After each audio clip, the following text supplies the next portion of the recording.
Hey, Mr. Sam here, and welcome back to another episode of All of Fabric 4. So, finally, the day has arrived. We can now grab the electric blast furnace. Finally, it's been like 3 episodes that we're trying to get this. We can finally get that one today. In between episodes, I just been preparing the materials to grab the electric blast furnace. With all the things that we have right now, we can pretty much grab this. You may have noticed that I've rearranged the machines and the multi-blocks here because I really do want to make use of the space that we have. And so what I did here, I put it outside and put the wires on the back. As you can see, everything is situated in there. For today's episode, we're going to be getting the electric blast furnace, and if we take a look at the tab here, the next tab, right? So we're at this tab right here, right?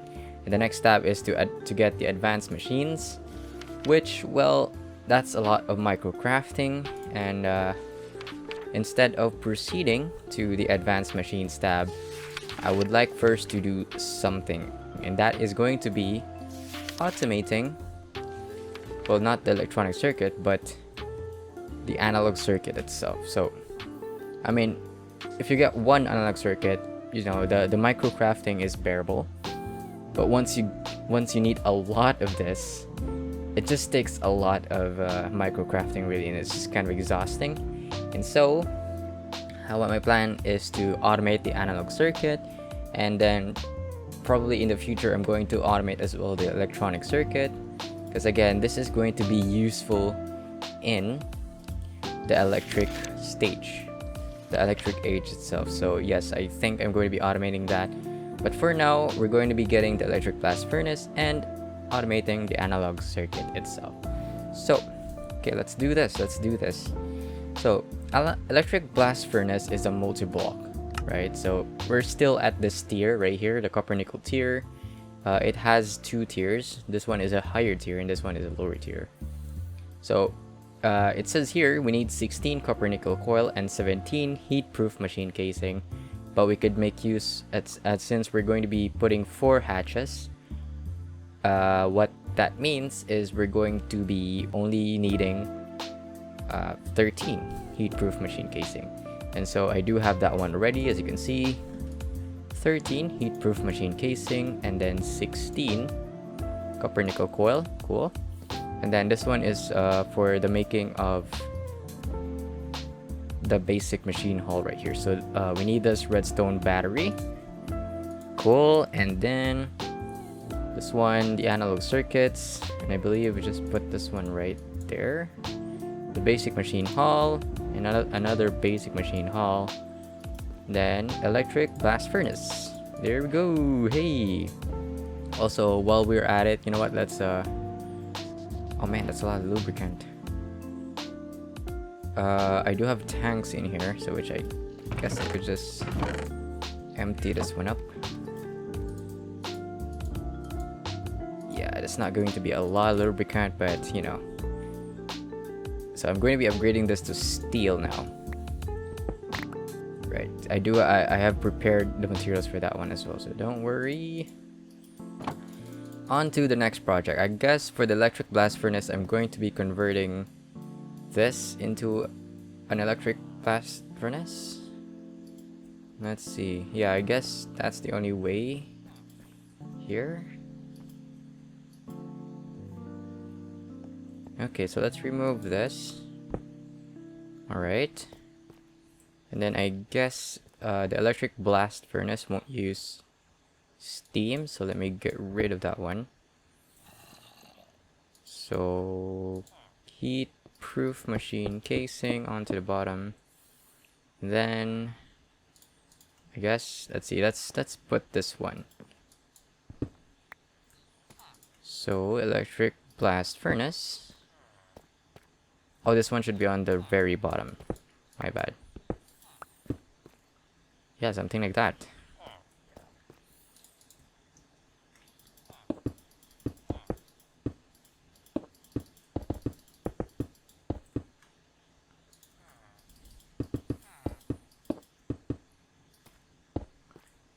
Is that? Oh, it works. Shape valid, status idle. So I believe this one requires power. And so if you take a look at LV, we need this LV energy input hatch. So we need a tin cable in a basic machine hall. Tin cable, I do have one in here. So this is LV energy input hatch. Okay. So we need to put this somewhere. Yeah, let's put this on top. Energy input. Alright, and then let's temporarily put the LV steam turbine right here. So let's see. Something like that. Then we need to convert this to pipe. Yeah, to white fluid pipe.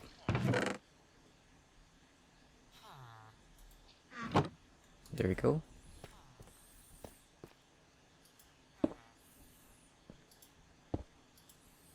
So that should now create power. Okay, cool. Then we also need a tin cable.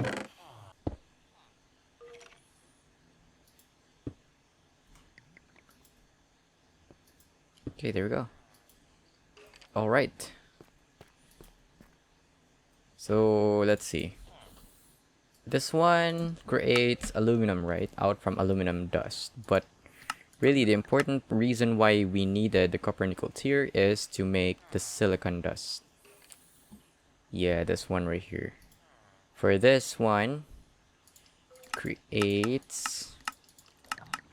I forgot really. This one creates... I think it was the silicon plate. Yeah, this one right here. This one, the silicon plate creates diode and the transistor, which is needed to create... Let's see. The advanced machine frames. Electronic circuit. Yeah. Okay, so for now, let's just create silicon, I guess. So silicon, let's see. That's quartz and coke dust. Oh, I just realized something. This one needs to be steel. Steel item input hatch, and then something like that. So yes, quartz dust and coke dust. Yes, it's creating. Yes, it's creating now. The silicon dust. Cool. Alright, and also we're not losing power. Yes, pretty darn cool. So yeah, let's just let this dude run. And yep, let's set up the next thing, which is, I guess I'll be putting the automation of analog circuit right on the second floor. So yes, I'll be right back. I'll be getting and crafting the machines that is necessary to craft, or to rather to automate the whole analog circuit. So I'll be right back. Okay, so I have made all of the machines needed to automate this analog circuit. What we need is a mixer, a steel cutting machine, a steel compressor, a macerator, steel wire, and as well as the configurable chest. This is really important. I'm going to talk about that later.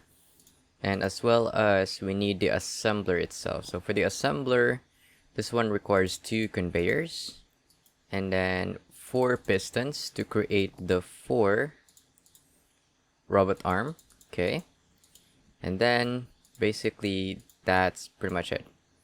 There we go, assembler. Woohoo! Now, this is important because if we take a look at the recipe of assembler, or rather if we take a look at the recipe of the analog circuit, if we take a look at the resistor, if we manually craft the resistor, we only get 3, right? But if we put that in the assembler, we get 12. So that's like 3 times the efficiency. And then same goes to the other components, like the inductor, I believe it will give you 4. Yes, so that's 4 times the efficiency. Then for the capacitor, I believe you'll get 4 as well, so 4 times efficiency.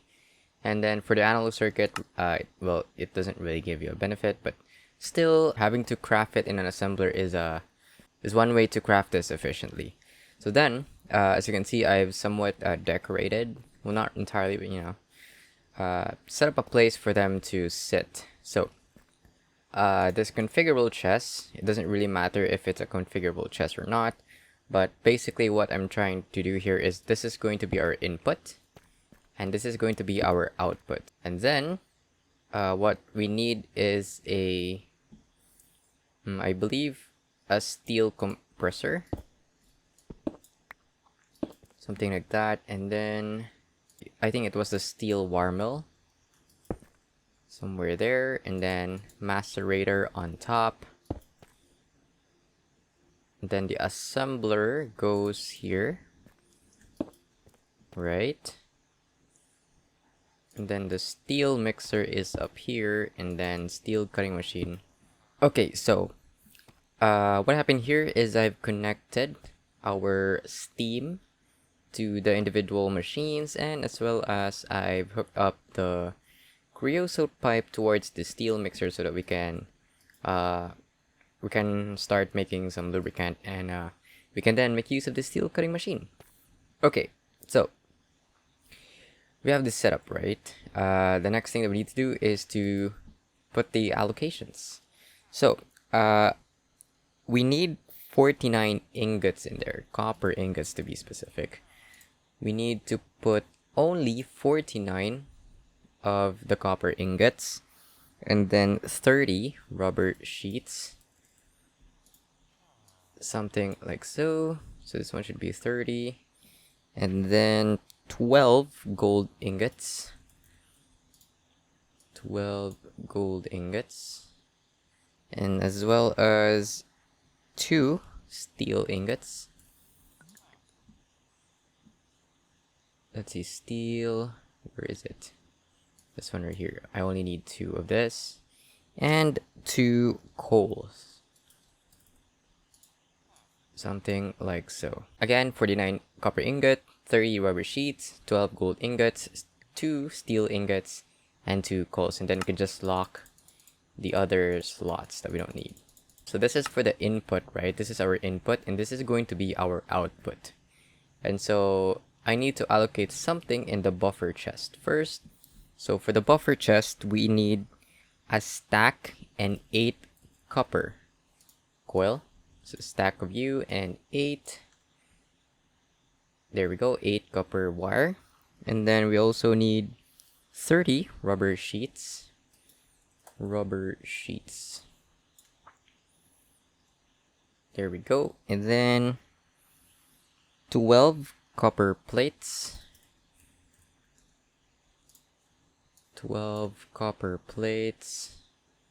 And then 12 gold plates as well. There we go. And then 3, or rather 4 copper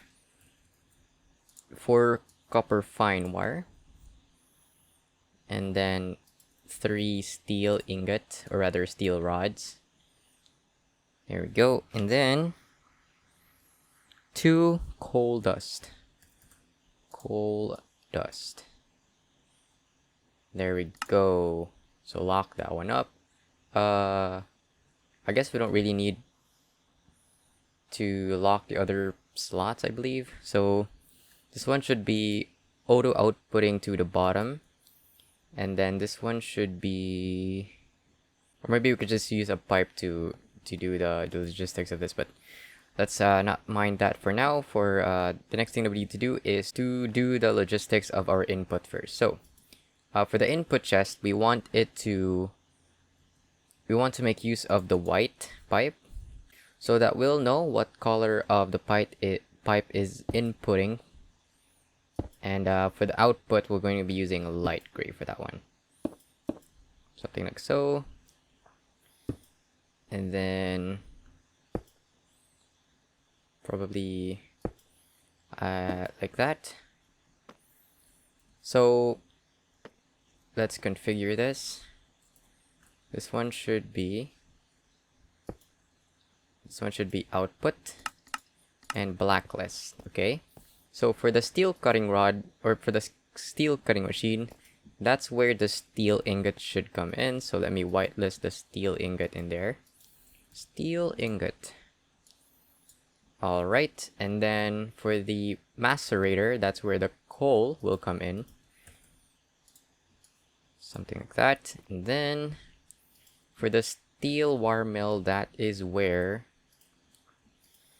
the plate, the copper plate, should come in. Okay, so let me clarify this even further. Right, so again, we have our input chest right here, we have our buffer chest, and then we have our output chest, right? Pretty much what happens here is all the items, this run right here, will be extracted towards the specific machines. Like, for example, the steel cutting machine is only responsible for cutting the steel ingots to rods, as you can see. And since we have 2 steel ingots in there, it will produce 4 rods, but we only need 3 rods. And so what happens is the excess will go into this output chest that we have. Right, so that's pretty straightforward. For the macerator, it's responsible for creating coal dust. So it will just insert the coal towards there, and then it will then be inputted to this. As you can see, 2 coal yields to 2 coal dust. Pretty simple, right? The complicated part of this process is these 2 machines right here. So remember, we require 3 kinds of copper: the copper plate, the copper wire, and the copper fine wire. Right, so the trick to this is we need to make use of prioritization, right? As you can see, this one has 10 priority, and then this one has negative 11 priority. The importance of the prioritization is it will insert first to the high priority rather than to the low priority. So what that means is the copper plates will first insert to this buffer chest that we have, and when this copper plate is at maximum capacity, we can no longer insert the copper plate in there, which will then insert to the steel wire mill instead, right? So that will then create the copper wires. And we still need to make use of the copper wire to create the copper fine wire. The 14/9 ingot is responsible for creating the copper fine wire. There we go. So, as you can see, it's now dumping, the items is now dumping to our buffer chest that we have. And as you can see, it's filling first the copper plate because it has a higher priority. And once this fills up to 12, it will then extract towards the steel wire mill. Any second now. And as you can see, the steel wire mill lit up because again, we have reached the maximum capacity of copper plates, and it started creating copper wire. Right? Pretty darn cool, right? And as you can see, we now have our excess steel rod in here because again, we only need 3. And then once this fills up to the brim, which, well, that will happen later. As you can see, we have excess copper wire, which then it will extract and input it back to the steel wire mill to create the copper fine wire. And as you can see, we now have our 4 copper fine wire in there, and the excess one goes to this output chest that we have. Right? Pretty darn cool. And then we're just waiting for the gold plate to process. We can then press this auto extraction button to extract all of the items towards this assembler.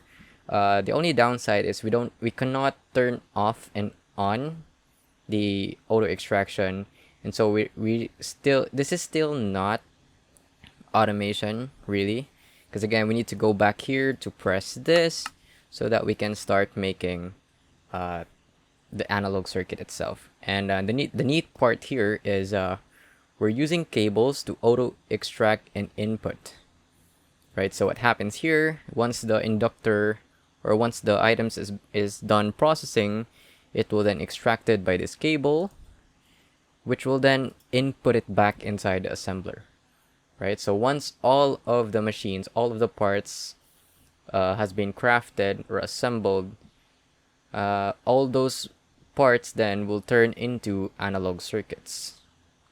So yes, we're only using one assembler to create the parts of the analog circuit and the analog circuit itself. Pretty darn cool, right? Now, the reason why this is on -11 priority is because we don't want the copper fine wire to go back inside the steel wire mill. So this one needs to be a lesser priority than this output chest that we have. As you can see, this one is -10, this one is -11. So once we have the copper fine wire here, we will then output that towards this chest that we have. And same goes to this, right? We don't want the analog circuit to go back inside the assembler, and so this one should be on more negative priority than our output chest. So yeah, that's pretty much how to automate the analog circuit itself. It's rather slow because we're using less machines, but the point here is to somewhat automate the analog circuits, because again, we're going to be needing a lot of this to craft the electronic circuits. You can see here, electronic circuits needs 4 analog circuits, and this electronic circuits that we have is needed to craft the advanced machines one.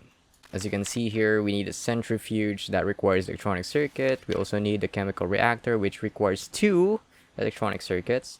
Same goes to the distillery, and yeah, pretty much we need a lot of these electronic circuits. And again, as what I said earlier, probably we're going to automate this electronic circuit as well. And yeah, I guess I'm just going to connect. So again, we'll have a bunch of machines in here, and then this output chest, supposed to be output chest, will then be the input chest of the next machines that we will be needing to create the electronic circuit itself. I don't know if that makes sense, but yeah.